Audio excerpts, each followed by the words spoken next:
Paz, irmãos. A Neila estava testemunhando, né? E eu lembrei de agradecer pelo livramento do Pedro, né? Ela até esqueceu do livramento do Pedro. Mas por mais que Satanás tenta nos arredar, Deus está sempre ali dando as mãos. E eu lembro que quando a Gabriela, filha do senhor que faleceu, ela me mandou uma mensagem falando: Nilson, meu pai está muito mal. E eu falei: minha irmã vai aí orar por ele, porque acabou ficando para depois do almoço e eu não podia ir, eu só podia ir se fosse de manhã. E eu lembro que eu pedi: Senhor, segura a vida desse homem até que a Neila chegue até lá, para ele poder ouvir do Senhor. Segura a vida dele, o Senhor é o autor da vida, segura ele até que ela chegue. E Deus deu graça, e ela chegou, e ele ouviu, e houve grande festa no céu. E é desse Deus maravilhoso que a gente vai falar aqui hoje. Rico, rico, rico em misericórdia. Antes de a gente reler o texto, eu queria dizer para vocês que a Bíblia diz que todos nós somos pecadores. E somos.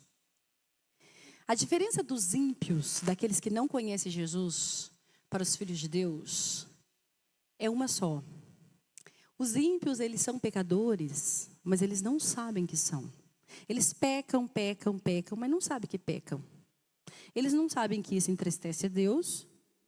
Por quê? Porque eles estão mortos nos seus pecados e delitos, como diz Paulo, lá na carta aos Efésios. Eles estão mortos. Então eles não têm como saber que eles são pecadores. Agora, os filhos de Deus, que somos nós, que somos a habitação do Espírito Santo, nós sabemos que somos pecadores. Por quê? Porque a gente crê na Bíblia e a Bíblia fala que nós somos pecadores. Então a gente desagrada a Deus, a gente peca contra Ele. Infelizmente ainda pecamos. Haverá um dia, e eu costumo dizer para mim isso, que o maior anseio de um filho de Deus, de um cristão chegar no céu, é porque haverá um dia que eu nunca mais pecarei contra Deus. Sabe quando a gente ama alguém, mas quando a gente ama mesmo, a gente não quer fazer essa pessoa sofrer. E quando a gente faz ela sofrer, a gente se entristece tanto, porque a gente fez alguém que a gente ama sofrer. Mas você só pode sentir essa tristeza na alma quando você é nascido de novo, quando você se torna um filho de Deus. Porque este amor inunda a sua alma, o seu ser, e quando você peca diretamente primeiro contra Deus.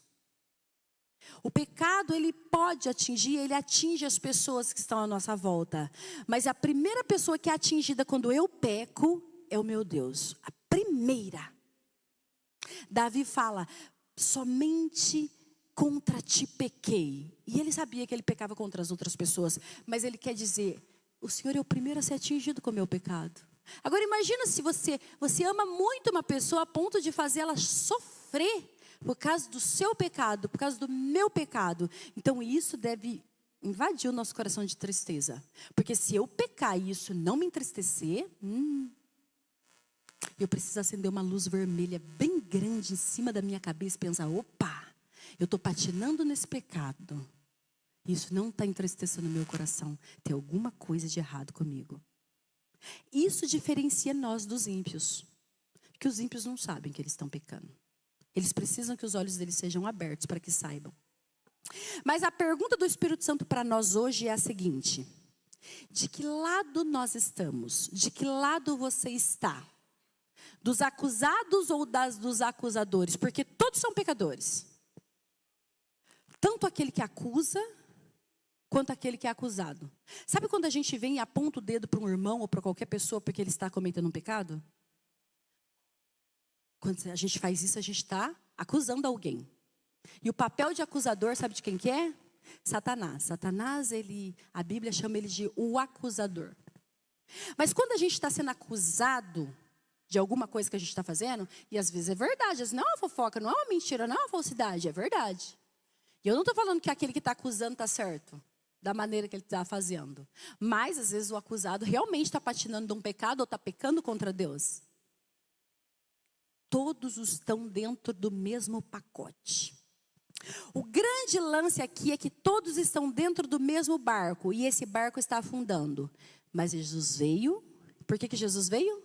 Trazer perdão e misericórdia para ambos os lados. Tanto para os acusados, quanto para os acusadores.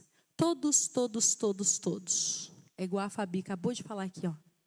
Quando você clama a Deus e pede por misericórdia, Ele é pronto para perdoar. Pronto. Tem perdão para todo mundo. Nós só precisamos de um coração arrependido. Bom, é nisso que fala o texto que a gente vai reler aqui. Que é João, eu quero reler com os irmãos esse texto. João capítulo 8, a gente vai reler o texto do 1 ao 11. Que é uma das histórias lindíssimas de Jesus no Evangelho de João.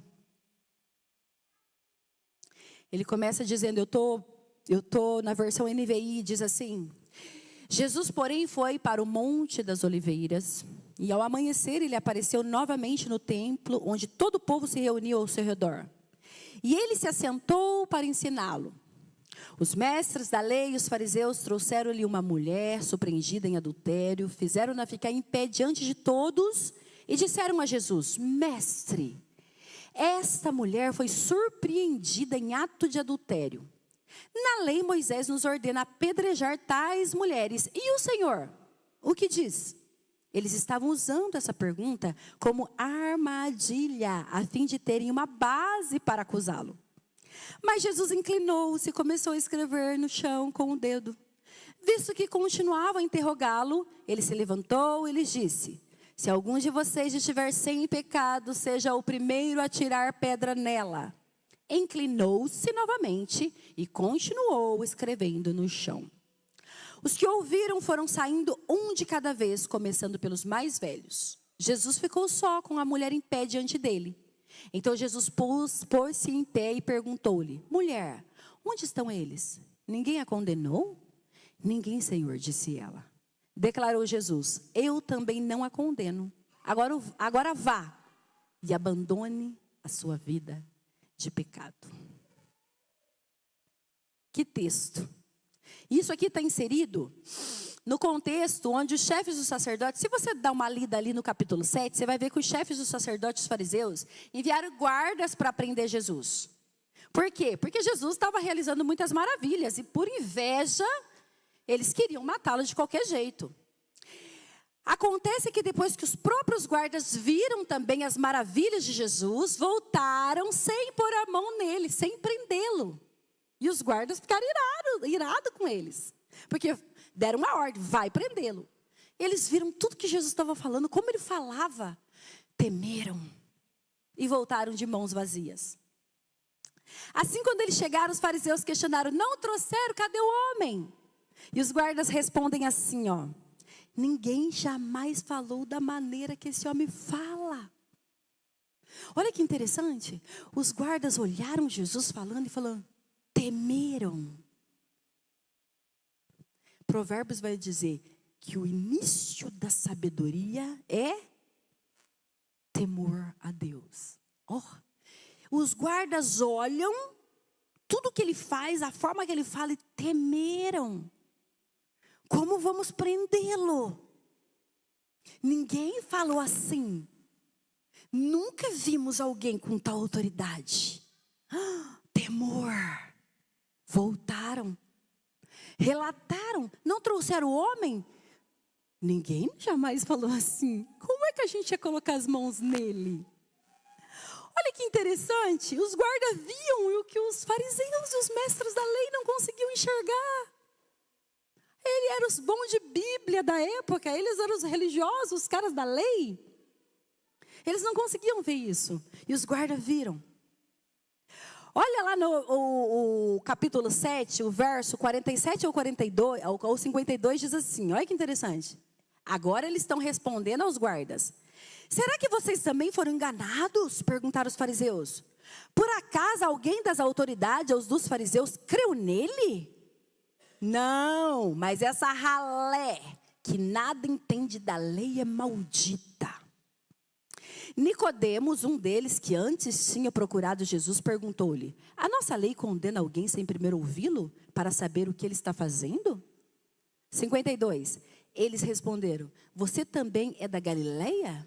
Verifique e descobrirá que da Galileia não surgem profeta. Então, nesse contexto que acontece o que lemos aqui. É isso que acontece. Os fariseus estavam irritadíssimos com Jesus. Aquele dia foi encerrado com um nó na garganta. Então, o que eles fizeram? Bolaram mais um plano. Mais um dos inúmeros que tem na Bíblia. Querendo pegar Jesus de qualquer forma. Querendo enredar ele numa emboscada para que ele caísse. Que bobos, eles não sabiam quem Jesus era. É por isso que eles faziam isso. Bom, bolaram um plano, saíram à caça para encontrar algo para incriminar Jesus. E ele ser condenado e eles passarem por inocentes, sem sujar as mãos. Achavam que serviam o Deus de Israel, mas nem o conheciam. Bom, o verso 53 termina dizendo que depois daquele dia, cada um deles foi para sua casa. E é aí que começa. O versículo 1 do capítulo 8. Jesus, porém, foi para o Monte das Oliveiras. Ao amanhecer, ele apareceu novamente no templo, onde todo o povo se reuniu ao seu redor, e ele se assentou para ensiná-lo, como de costume. No outro dia, como de costume, o que Jesus faz? O que faz todo dia. Vai para o templo para ensiná-lo e junta um povo para ouvi-lo. Isso sempre acontecia. Olha o verso 3. Os mestres da lei e os fariseus acharam alguma coisa para pegar Jesus. Lembra que eles acabam aquele dia irritadíssimos, porque mandaram uma ordem para os guardas estão de boca aberta com a autoridade dele, não põe a mão, e eles estão de qualquer forma fazendo qualquer coisa para agora poder pegar Jesus em alguma coisa para condená-lo. E agora Jesus está no templo pregando e lá vem eles. Encontramos algo. Então eles trouxeram essa mulher aí surpreendida num flagrante de um adultério. Essa mulher foi pega no flagra. Eu fico imaginando, né? Por isso que o título dessa mensagem é: não há abismo tão profundo que a misericórdia de Deus não alcança. E aí, quando a gente lê isso da primeira vez, parece, né? Bom, do que você está falando, Neuza? De uma mulher que foi pega num flagrante de adultério. Mas olha, o título da mensagem é: não há abismo tão profundo que a misericórdia de Deus não alcance. O grande mal nosso é olhar muito na superfície. A gente sempre está olhando na superfície. O que é pecado? Um ato de adultério. Uau! Um assassinato. Uau! O que é um pecado que vai escandalizar toda a igreja? Ai, a esposa traiu o marido.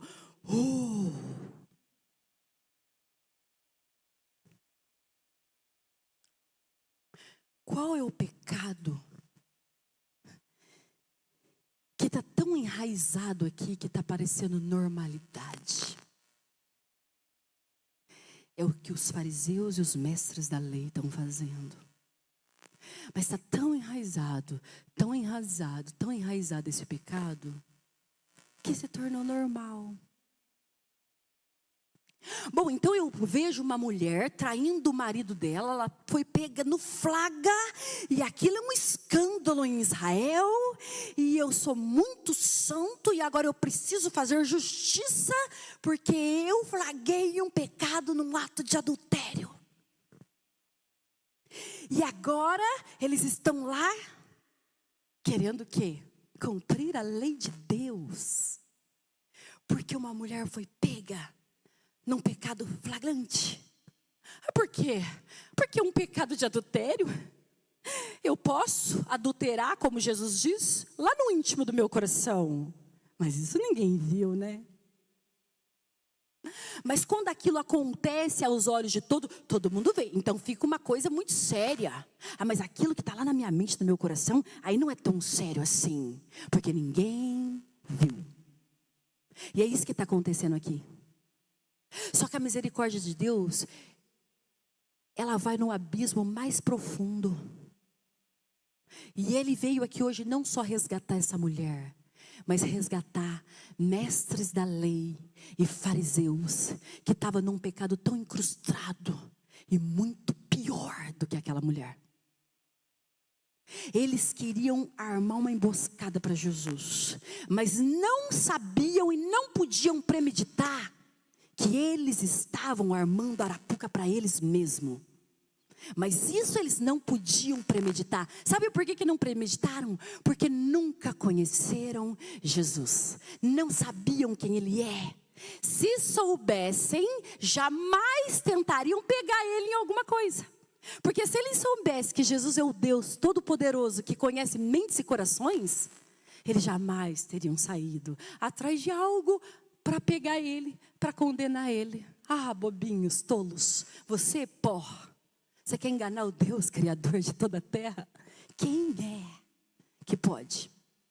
Então lá eles vêm arrastando essa mulher, e eu fico imaginando como é que estava essa mulher. Porque se ela foi pega no flagra, e naquela época vocês sabem que mulher não tinha muita vez, aliás não tinha vez nenhuma. Imagina que eles não foram cavalheiros a ponto de chegar e falar, não, pode aí se retratar, se compor, né? Que a gente te espera aqui, porque a gente vai levar você para ser apedrejada. Então, se vista, se recomponha.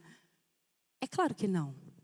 É claro que eles pegaram ela no ato ali, que estava acontecendo, puxaram e arrastaram do jeito que ela estava.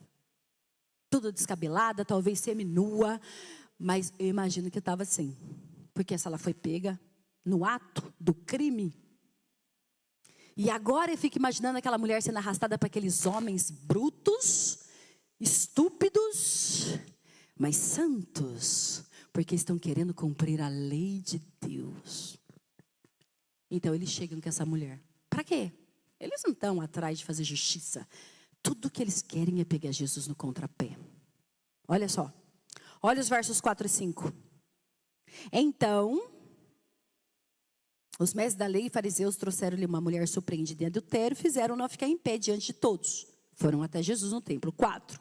E disseram a Jesus, mestre, essa mulher foi surpreendida em ato de adultério. Na lei, Moisés nos ordena apedrejar tais mulheres. E o Senhor o que diz? Mestre, hipócritas. Primeiro pecado que já está na cara. Sabe por que hipócritas?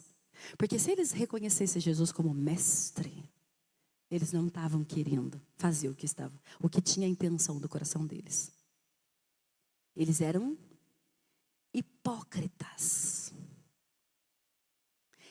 Sabe aquela pessoa, isso aí é um ensinamento para nós. Sabe aquela pessoa que te elogia? Não porque ela está fazendo aquilo de coração, mas aquela pessoa que te elogia porque ela quer arrancar alguma coisa de você? Sabe aquela pessoa que vem, sorri para você e fala tanta coisa porque ela quer pegar a sua língua para saber alguma coisa de outra pessoa, para saber alguma coisa de você? Então ela usa uma palavra bela. Aqui para Jesus foi mestre. Ou ela pode falar amiga. Ou ela pode falar linda. Por quê? Porque ela... Máscaras. Hipocrisia. Só que Jesus conhece o íntimo do coração. E Jesus sabia. E eu falo para você, e como que a gente vai saber quando a pessoa está tratando a gente assim? Clama a mim, e eu te responderei. E vou abrir os seus olhos, e você verá coisas, discernimento espiritual. E quando você vê uma pessoa assim, ore por ela. Ela está num profundo de um abismo, mas tem misericórdia para essa pessoa. Assim como teve misericórdia para essas pessoas aqui. Então eles vêm e faz isso. Vêm com toda aquela pompa de justiça, como se fossem zelosos da lei, e diz que a mulher foi surpreendida em ato de adultério. E aí eles citam a lei para Jesus. Eu fico imaginando, né? Nossa, eu acho que Jesus dava um sorrisinho assim no meio dos dentes, né? É sério que eles estão falando a lei para mim? Né? Eu fico imaginando Jesus. Será que sozinho ele dava muita risada? Eu acho que sim. Não é possível. Eu que criei a lei. O que vocês estão fazendo? E aí eles vão lá dizer a Jesus: Jesus, na lei, vou te falar, talvez o senhor não saiba. Na lei tais mulheres, Moisés disse que tem que ser apedrejada. Isso está escrito em Deuteronômio, capítulo 17, verso 6, diz assim, tem vários, eu peguei só esse, diz assim, as mãos das testemunhas serão as primeiras a proceder à sua execução, e depois a mão de todo o povo. Elimine o mal do meio de vocês. Lá na lei diz assim: qualquer mulher que for pega no ato de adultério deve ser apedrejada. Não é disso, não é assim que diz a lei. Não é assim que Deus mandou. O casal, homem e mulher, que foi pego num ato de adultério, devem ser apedrejados. Porque ninguém pode cometer esse pecado sozinho. Você já viu uma mulher cometer um adultério sozinha? Ou um homem cometer um adultério sozinho? Precisa ter os dois para o fato ser consumado. Essa mulher foi pega lá no ato do adultério. Mas cadê o homem? Ninguém arrastou ele. O homem não apareceu no meio do povo. Jesus, esse casal foi pego aqui. Aí, na lei manda apedrejar tais casais. Foi pego em ato de adultério. Não, é só a mulher. Cadê o homem? No mínimo, a Bíblia não diz. Ou o homem fugiu e eles não estavam nem aí para ir atrás dele. Fizeram vista grossa. Porque, gente, o fundamento disso aqui não é cumprir a lei, não é fazer justiça, mas é pegar Jesus num fato, num ato, para poder incriminá-lo. Ninguém está aqui atrás de obedecer mandamentos de Deus, de cumprir lei. Eles não estão interessados nisso. Eles estão atrás de pegar Jesus em algum ato para poder incriminá-lo. É só esse o foco. Então a mulher só serve. Não precisa nem me estressar e ir atrás desse homem. Um povo machista, sem lei, sem Deus e sem nada no mundo, totalmente perdidos, mas muito religiosos. Então eles vão falar isso para Jesus. E aí eu acho incrível isso. O 6 diz assim, eles estavam usando essa pergunta como armadilha a fim de terem uma base para acusá-lo. Então João deixa bem claro por que isso aconteceu. Usando como uma armadilha para ter uma base para acusar Jesus. Por quê? Porque se Jesus fala, apedreja, mata ela. Além dele ir contra o que ele pregava, que era o perdão. O senhor prega tanto perdão, daria para perdoar essa mulher aí, né? Não. Ele ainda ia contra Roma. Vocês lembram que nessa época Israel estava sendo subjugado sobre Roma? Roma sobre Israel, aliás. Então era um país que estava sendo escravo ali de Israel. Eles não podiam. Lembra quando, eu até marquei aqui, João 18:31, quando eles foram levar Jesus para ser morto? E aí o que Pilatos fala? Vai, vocês mesmos, julguem ele. Não podemos. Nós não podemos fazer, e não temos direito de executar ninguém. Eles não podiam fazer isso. Mas, se eles fizessem alguma coisa que Jesus sujasse suas mãos e fizesse, então Roma pegaria Jesus. Por quê? Porque era como se Jesus tivesse ido contra a lei de Roma, que eles não podiam executar. É só Roma que podia. Entendeu? Então assim, se ele falar mata, o pregador do amor e do perdão, mata, apedreja. E se eles falassem, e aí Roma em cima deles, não mata.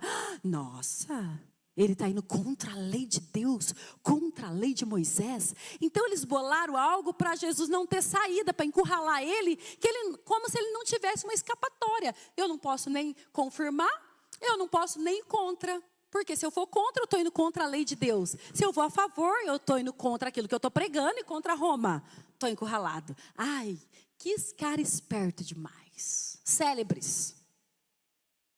Bom. Eles não sabiam quem era Jesus. Eles armaram uma para Jesus e Jesus foi quem pegou eles. Ó a parte B do verso 6. Mas, o que aconteceu depois? Jesus inclinou-se e começou a escrever no chão com o dedo. Bom, tem muita especulação sobre isso. Vários teólogos, comentaristas. Cada um fala uma coisa. A Bíblia não deixa claro o que Jesus escrevia no chão com o dedo. Lembre-se, Jesus está no templo. Ah, mas ele escrevia no chão. Claro, naquela época a terra tinha por todo lado. Ele escrevia no chão, naquele chão empoeirado, ele estava escrevendo. O quê? Não sabemos, a Bíblia não diz. Alguns pensam. Lembre-se que no começo do texto a gente começou lendo que Jesus foi no templo fazer o quê? Ensinar. Ensinar e o povo estava ali olhando. No meio da mensagem do ensinamento, alguém interrompe, arrastando uma mulher pelos cabelos, pelo braço. Ó, Jesus, essa mulher foi pega em ato de adultério. Interromperam o ensinamento dele. Você imagina que a gente está aqui no meio desse culto, alguém abre a porta gritando, trazendo alguém aqui. É mais ou menos isso, interrompe tudo que Jesus está fazendo. Então, para o ensinamento, para tudo que ele está falando, porque os mestres da lei interromperam com aquele ato. Então, enquanto eles falavam e acusavam aquela mulher, Jesus se inclina e começa a escrever no chão com o dedo. O quê? Alguns acham que ele estava escrevendo a lei. Outros pensam que ele estava escrevendo o pecado de cada um que estava ali. Porque ele sabia, né? Ele é Deus, ele sabe. Não sabemos o que Jesus estava escrevendo. Mas de uma coisa pode ter certeza. Sabe como ele é? Criador de tudo e de todos? Isso a gente pode ter certeza. Ele estava desfocando a mulher. Sabe quando você quer tirar um pouco os olhos, quer que a pessoa tire um pouco os olhos daquilo e preste atenção em outra coisa? A gente não sabe o que ele escrevia, mas a gente sabe que o ato de quando eles chegaram apresentando aquilo que a mulher fez, e é como se Jesus agora ignorasse totalmente o que eles estão falando. Ele não fala uma palavra sequer, ele simplesmente se inclina e começa a escrever no chão. O que ele está fazendo? Como se agiria? Eu estou te fazendo uma pergunta, eles estavam irritadíssimos, eu penso o ódio no olho deles. Eles querem que Jesus reage, eles têm um plano. Eles querem executar esse plano. E eles querem uma resposta. E eles estão esperando. E Jesus... Gente, isso é uma lição para nós. Todas as vezes que a gente entra numa discussão, numa briga, ou num bate-boca, ou qualquer coisa com alguém, que você quer resolver aquilo no calor da ira, você peca, você erra. Por quê? Porque quando você responde a alguém irado, ele não te ouve. Já percebeu? Se a pessoa está com muita raiva, para, você está perdendo bala. Ele não te escuta. Porque a ira está tão grande que ele não ouve, ele não consegue raciocinar. Todas as vezes que eu penso nisso, eu lembro, não sei porquê, vem na minha cabeça. Eu lembro de Nabucodonosor. Meu Deus, Nabucodonosor, mas um homem daquele. Sabe quem era Nabucodonosor? O rei da época mais poderoso. Todas as nações eram debaixo do poder dele. Era um cara inteligentíssimo. Sem o Espírito Santo. Não é nada. Sabe o que ele fez? Sadraque, Mesaque e Abdenego deixou ele com tanta raiva, tanta raiva, tanta raiva, tanta raiva que não se prostrou diante da imagem dele. Sabe o que ele fez? Mandou aquecer a fornalha 7 vezes. Alguém que não está pensando. Pensa, se eu quero que uma pessoa que me feriu, ou estou com muito ódio dessa pessoa, sofra, o que eu vou fazer? Vou deixar a fornalha bem morninha. Concorda? Quem vai sofrer mais? O que cair lá no fogo baixo, ou o que cair lá e ser fulminado em segundo, porque não dá tempo nem de sofrer, de tão quente que está aquilo. É porque quando a pessoa está irada, ela não consegue raciocinar. Ele mandou aquecer 7 vezes. Os caras que jogaram, os 3 lá dentro, morreram só no calor da fornalha que jogaram. Mas ele estava com ira dos caras. Ele queria que ele sofresse, porque ele não prestou culto a ele. Não era aquecendo 7 vezes que a fornalha ia fazer tão mal para eles. Mas era deixando quente, que eles iam demorar muito mais tempo para morrer. O que é mais fácil, morrer torturado com uma tortura lenta ou com um tiro na cabeça? Quem vai sofrer mais? Só que quando a gente está irado, a gente não pensa. E Jesus, sendo mestre, sendo sábio, eles viram que ele queria uma resposta assim, ó. Mestre, essa mulher foi pega, e aí? Queria que Jesus, Ele escreve no chão. Então ele está acalmando os ânimos. Olha o que Jesus está fazendo. Acalmando os ânimos. Desfocando. Olha o que ele fala. No 7. Visto que continuavam a interrogá-lo. Eles continuavam a interrogar Jesus. Só que agora eles não estão olhando para a mulher. Eles estão olhando para Jesus escrevendo no chão. Jesus está escrevendo no chão para atrair a visão, a atenção deles para ele. Para ele. E desfocar a mulher. E Jesus está escrevendo. E ele está olhando para Jesus. Visto que continuavam a interrogá-lo, ele se levantou e lhes disse. Isso é maravilhoso. Se alguém de vocês estiver sem pecado, seja o primeiro a tirar a pedra nela. Sabe o que Jesus está dizendo? Ele está dizendo assim, ó. Bom, parafraseando o que Jesus está dizendo. Vocês estão certos. A lei manda apedrejar tais mulheres. Se vocês foram as primeiras testemunhas, assim como a lei manda, que tem que ser as primeiras testemunhas, e se vocês não estiverem envolvidos em pecado, e principalmente nesse pecado que essa mulher está, então vai lá. Cumpram a lei. Continuem. Porque vocês estão certos. Não é isso que vocês querem? Já que a lei manda tais mulheres serem apedrejadas, então vão em frente. Agora, só tem uma coisa. Lembre-se que para você fazer isso, você não pode estar envolvido nesse pecado. Sabe por quê? Porque se você for ler o texto lá de trás do Pentateuco, a pessoa que acusava o outro, ela tinha que ser a testemunha que pegou, que viu. Não pode ser assim, ó. Eu vi fulana, que viu fulano. Não. Não, é porque fulana me contou, então eu vim. Não. Você viu. Vi. Pode ser só você? Não. Tem que ser 2 ou 3 testemunhas. Tem que ter mais 2. Ou pelo menos mais uma. Ela também viu. Tem certeza? Tem. Você não está envolvido nisso. Isso não é mentira. Não. Então tá bom. Então você vai pegar a pedra e você vai ser a primeira a matar. Você vai ser a primeira a tirar a pedra na pessoa. Depois que vocês apedrejar, aí todo o povo acaba de matar. Mas as testemunhas têm que ser as primeiras a tirar a pedra. Então, quando aqueles homens vêm falando, Jesus, nós pegamos essa mulher... Então, eles estão se declarando que eles são as primeiras testemunhas.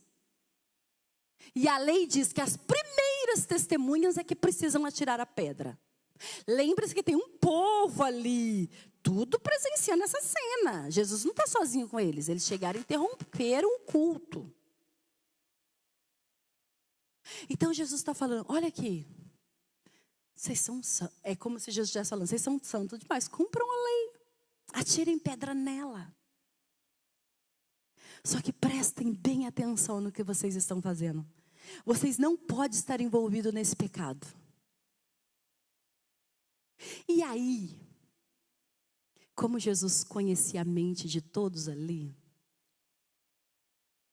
Jesus volta. E eu acho incrível que depois que eles falam, os que ouviram, 9, os que ouviram foram saindo, não. Os que ouviram Não, é o 7. Visto que continuava a interrogá-lo, ele se levantou e lhe disse: se algum de vocês estiver sem pecado, seja o primeiro a tirar pedra nela. O 8. Inclinou-se novamente e fez o quê? E continuou escrevendo no chão. Eu acho incrível essa atitude de Jesus. Que é como se ele falasse assim: vocês trouxeram a mulher aqui? E vocês querem cumprir a lei? Continuem. As primeiras testemunhas, vocês pegam. Agora apedreja então. Pode atirar pedra nela. Porém, aquele que estiver sem pecado. E ele abaixa e continua escrevendo no dedo. Com o dedo no chão. Sejam livres, façam. Vão até o fim na acusação de vocês. Mas o grande lance aqui é que eles não sabiam quem era Jesus. E Jesus conhecia tudo que estava na mente deles. Eles trouxeram essa mulher humilhada, jogaram no meio da multidão, onde tinha mulheres, homens e toda espécie de gente ali. Aquela mulher nós não sabemos como que estava, devia estar toda descabelada, seminua, humilhada ali em pé, sofrendo tudo aquilo. Agora Jesus podia muito bem falar assim, então: vocês querem matar essa mulher? Ah, mas eu bem sei o que vai na sua mente aí, viu? Eu bem sei o que você pensa. Eu bem sei o que você faz lá dentro da sua casa quando você está em quatro paredes. Espera lá que eu vou começar a revelar meia dúzia do que passa na vida de vocês. Ele podia fazer isso, não podia? Só que Jesus não usa os mesmos métodos de acusação. Ele não vem para humilhar. Ele veio para salvar e para perdoar. Ele podia humilhar aqueles homens ali, como aqueles homens fizeram com aquela mulher. Mas ele não faz isso, porque ele não usa isso. Quem acusa é Satanás. Aqueles homens não sabiam que eles estavam tão perdidos quanto aquela mulher. Então o que Jesus faz? Lança na mente deles. E aí, quando Jesus lança na mente deles, olha o que eles fazem. Então, quando você não tiver pecado, poxa, Jesus, quem é que não tem pecado? Aquele que não tiver pecado atira a primeira pedra? Então como que o povo de antigamente cumpria essa lei? Eles eram pecadores. Não. Você está pensando que vocês pegaram essa mulher no flagra e eu não sei o que vai na mente de vocês? Porque eu digo que aquele que olhar para aquela mulher e desejá-la já adulterou com ela no seu coração. Vocês estão se achando tão santos aqui? Quantos de vocês já pecaram pecados de adultérios? Ah, tá, a diferença é que ela foi pegada no flagra. E vocês querem vir aqui agora santos, cumprir a lei? Então peguem a pedra e apedrejem essa mulher até a morte. Mas antes de fazer, examine cada um a si mesmo. E depois disso, matem esta mulher. É isso que Jesus está fazendo com eles.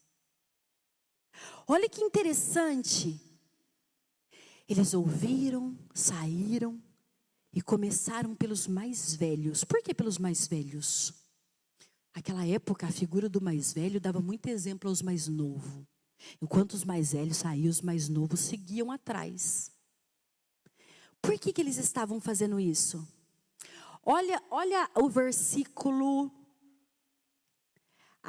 O 9, ao meio da revista atualizada, a NVI não traz. O 9 fala assim, ó: os que ouviram foram saindo um de cada vez, começando pelos mais velhos. Jesus ficou só com a mulher em pé diante dele.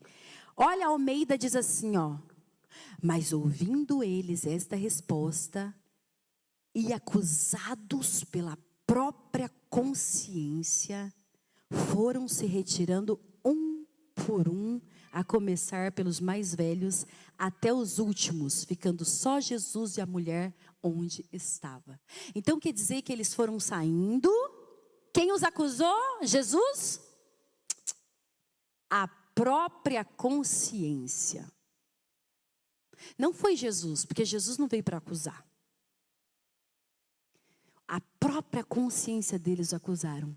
Na verdade, quando eles pegaram aquela mulher e levaram lá para pegar Jesus, eles não sabiam quem Jesus era. E quando Jesus confronta eles com a própria consciência deles, eles, pela grande, infinita misericórdia e graça de Jesus, eles olharam para dentro deles e viram a miséria que eram. E reconheceram que estavam mais sujos do que aquela mulher. E queriam fazer justiça, mas como se faz justiça uma pessoa que está tão suja quanto? Viram a miséria que viviam. E Jesus, pela infinita graça, abriu seus olhos. A Bíblia não relata, mas eu quero crer que essa meia dúzia que seja de fariseus e mestres da lei, porque depois eles saíram humilhados, envergonhados. Eles trouxeram a mulher humilhada, a mulher saiu exaltada, e eles chegaram exaltados e saíram humilhados. Lembre-se que havia um povo ali, assistia tudo. E agora Jesus olha para aqueles mestres da lei, religiosos, fariseus, escribas, e fala: então apedrejem ela, mas antes disso olhem para dentro de vocês. Se vocês não estiverem envolvidos nesse pecado, matem-a. Agora como que eu saio dessa? Então por que é que eu não pego, já que eu quero fazer justiça? Então eu quero provar para o Senhor que eu vim aqui, não foi fazer nada, foi fazer justiça. Então mate esta mulher até o fim.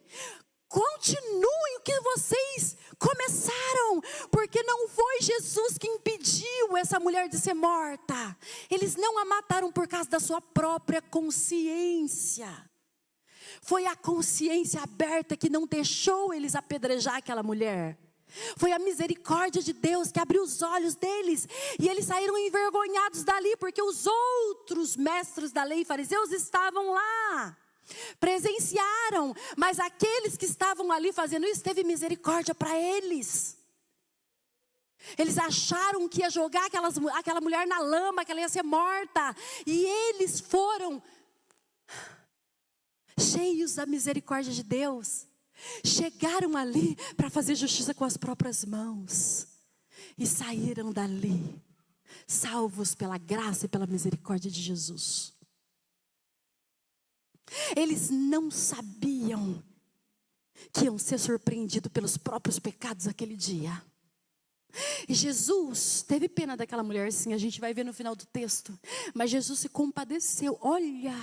Olha onde chegou o amor, a graça e a misericórdia de Jesus.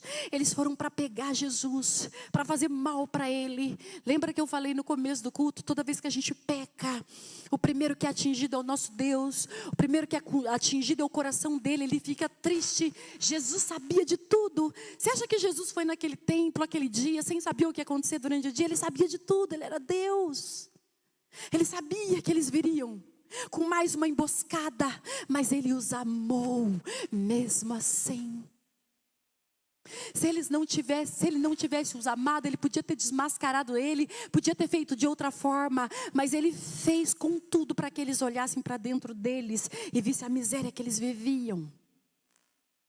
Você acha que esse povo teve coragem, esses mesmos aqui, de tentar pegar Jesus novamente? Jesus fez uma lavagem na mente e no coração deles aquele dia, a ponto deles olharem para dentro deles. Cada um vai jogando a pedra no chão e foi saindo, dos mais velhos aos mais moços, envergonhados e humilhados, e vendo a miséria que eles eram, acharam-se muito santos.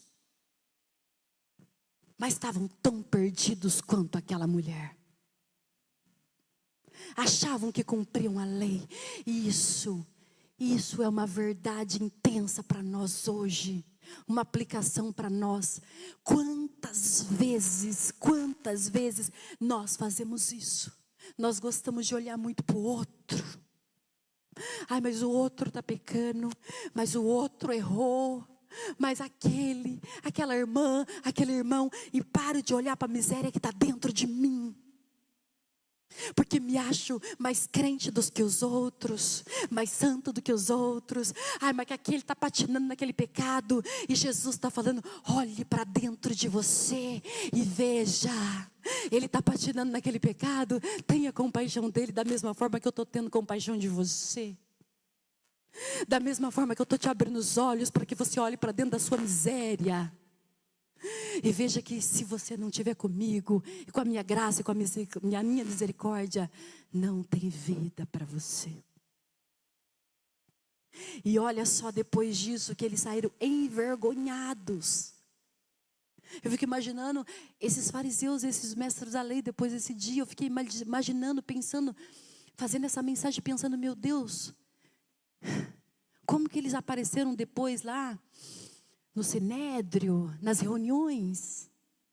Ai, os guardas que foram prender e não conseguiram prender ele, já levaram o maior sermão lá. Vocês também estão crendo nele? Essa ralé maldita que não entende da lei, e nós que entendemos da lei, e nós que somos muito santos, nós vamos dar um jeito. E agora foram lá dar o jeitinho deles e saíram envergonhados. E Jesus nem precisou fazer muita coisa para envergonhá-los, só falou assim: vai, atira a pedra, mata ela, se vocês são tão santos e tão perfeitos. Sabe quando Jesus fala lá no Sermão do Monte? A mesma medida que você usar para julgar o seu irmão será usada para medir você. Por que que você repara no cisco que está no olho do seu irmão e não se dá conta na trave que está no seu próprio olho? Acontece que o versículo não termina aí, ele fala assim: ei, tire primeiro o cisco do seu olho, e então a trave do seu olho, e então verá claramente para tirar o cisco que está no olho do seu irmão. Sabe o que Jesus está falando? Não é errado você ir lá exortar o seu irmão e querer o bem dele. Aliás, você precisa fazer isso, porque é um membro do corpo. Você está sofrendo, você tem que ajudá-lo. Mas não como Satanás faz. É errado quando você vai acusar ele. É errado quando você vai fofocar nas costas dele contra ele. É errado quando você vai falar mal dele. Aí você está pegando o papel de Satanás para você. Isso é errado, isso é pecado. Você está falando do seu irmão. Agora é amável diante de Deus quando você dobra o seu joelho e ora por ele. E quando você chega e dá um abraço, fala assim: eu quero te ajudar nisso. Sabe o que Jesus está falando? Tire o cisco do seu olho, porque você é tão pecador quanto ele. Aí você verá claramente. Tira a trave do seu olho, desculpa, porque você é tão pecador quanto ele. Aí você verá claramente, vai lá e tira o cisco do olho dele, com amor, com carinho, sem o julgamento que esses mestres da lei estavam fazendo com essa pobre mulher. Eles não estavam interessados na alma dessa mulher. Aliás, eles não estavam nem aí para essa mulher. Eles não estavam nem aí. Eles só queriam alguma coisa para pegar Jesus. Bom, depois que eles saem envergonhados, humilhados, mas graças a Deus alcançados pela misericórdia de Jesus, porque é muito melhor sair humilhado, mas alcançado por Jesus, do que exaltado com os meus próprios pecados e com o meu coração duro. Depois que eles saem humilhados, no verso 10, Jesus se põe em pé, pergunta para a mulher: mulher, onde estão eles? É uma pergunta retórica. Jesus sabe que eles se arrependeram daquilo e foram embora. Ninguém a condenou?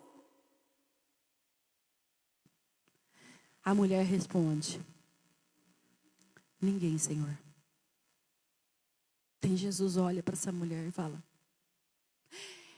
ele podia ter falado para ela: é, mas eu a condeno. E eu posso te matar agora, porque eu sou o único aqui que não tem pecado. A lei diz: atire a primeira pedra, mas você não pode estar envolvido no pecado. Mas eu sou a lei, eu estou acima da lei. Eu não tenho pecado, mulher, e eu posso te matar. Ele podia ter feito isso se ele quisesse. Mas ele não veio para matar, ele veio para salvar. E olha o que ele diz: eu também não a condeno. Eu não vim para te condenar, mulher.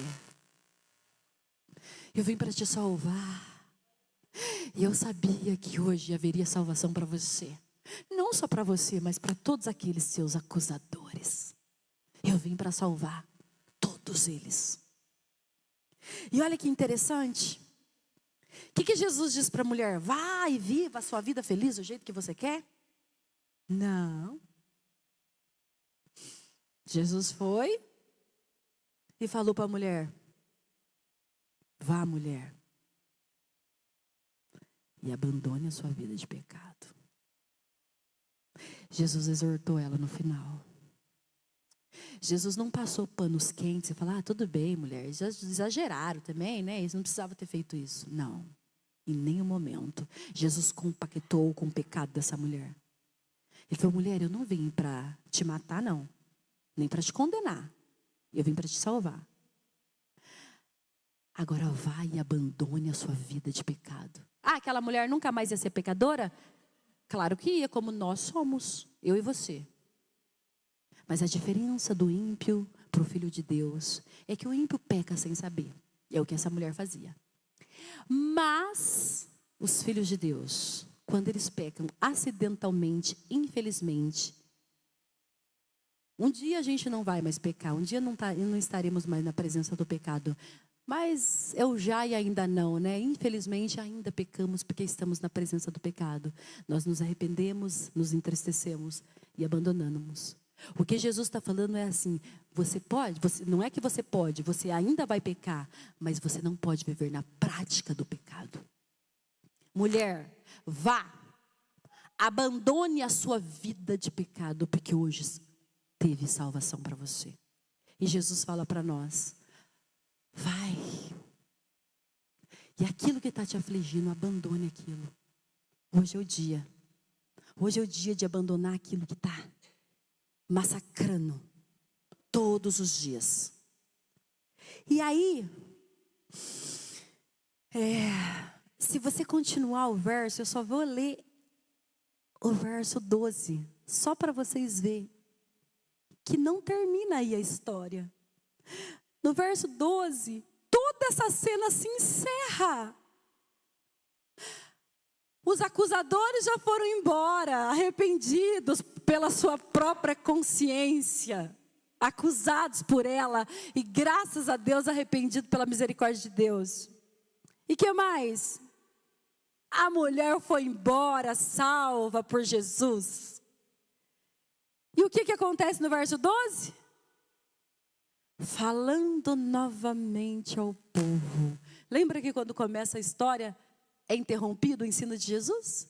Ele resolve tudo, o povo vai embora, os acusados e os acusadores, e ele volta a falar novamente ao povo. O ensino continua. E o que ele diz? Eu sou a luz do mundo. Quem me segue nunca andará em trevas, mas terá a luz da vida. Tanto aquela mulher como aqueles mestres da lei, fariseus, viviam na escuridão intensa. Aquela mulher achava que tudo estava perdido para ela, porque ela já estava lá, com a lama para cima do pescoço. Os fariseus se achavam santos demais, salvos, perfeitos, justos, porque tinham a lei de Deus. Ambos perdidos. E Jesus veio trazer a luz, tanto para aqueles que pensavam que estava dentro, como aqueles que estavam fora. Eu sou a luz do mundo. Quem me segue jamais andará em trevas. Que nós podamos pegar isso para nós e falar: Senhor, eu não quero achar que estou na luz, mas ainda está caminhando em trevas. Se eu sou o mestre da lei, o escriba, o fariseu hoje, faz com que eu me arrependa de algo que está aqui dentro de mim, faz com que eu olhe para dentro de mim e traz arrependimento nessa noite. Mas se eu sou a adúltera, Senhor, que estou sendo acusada por todos por esse pecado, me ajude a viver uma vida sem estar praticando essa imundícia na minha vida. De que lado nós estamos? Do lado dos acusados ou do lado dos acusadores? Seja qualquer lado que a gente estiver, tem graça para nós, tem perdão para nós e tem misericórdia para nós. Amém? Amém.